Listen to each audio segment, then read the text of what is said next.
Yep, I've got a rifle named after a character off a Disney movie. Fantastic.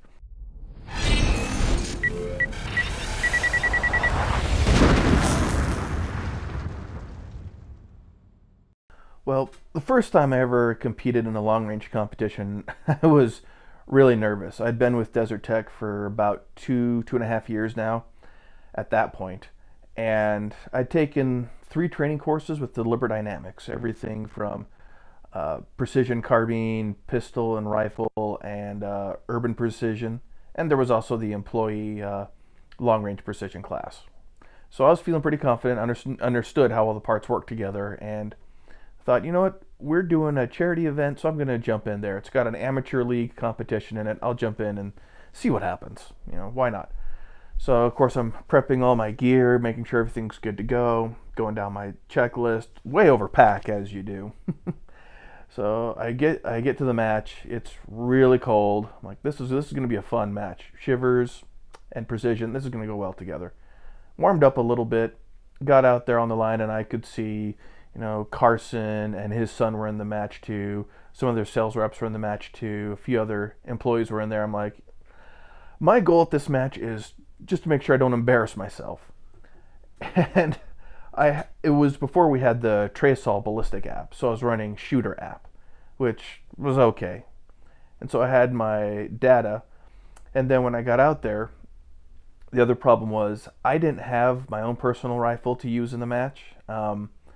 Russ actually decided to lend me his rifle, and it was one that was kind of a one-off custom job. It was actually blue. They tried some anodizing to see if they could do different colors, and they tried blue. Russ took the rifle home, and his daughter saw it and said, "Oh, it's the Elsa Rifle." And so I show up to the match with a blue rifle, and Russ sees me and goes, "Hey, you brought Elsa." I'm like, this is great. Yep, I've got a rifle named after a character off a Disney movie. Fantastic. So get out on the line, and they do the safety brief, the string of fire. You're going to be shooting at these targets from these distances. And there's about 50 of us in the match. Like I said, it's just an amateur league. First time match shooters and a few people who have a little bit of experience. So it was pretty laid back as far as rules go. So match starts, we're shooting targets, and I'm hitting quite a bit. I'm feeling pretty good. I'm doing different ranges, different targets, feeling pretty confident. I'm like, okay, I might be in the top half of the group. I'm as long as I'm not in the bottom half, I'm okay. That was my goal going in.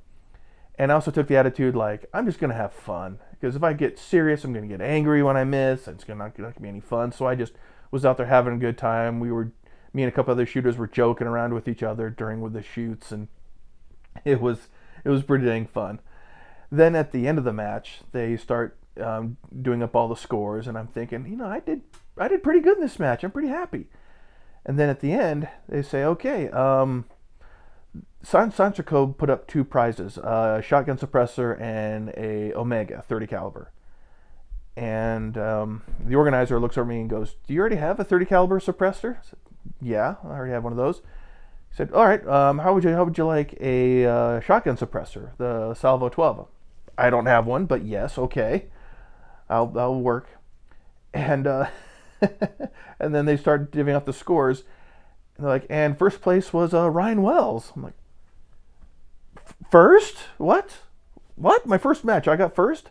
Like, oh yeah, and you actually won by 10 points.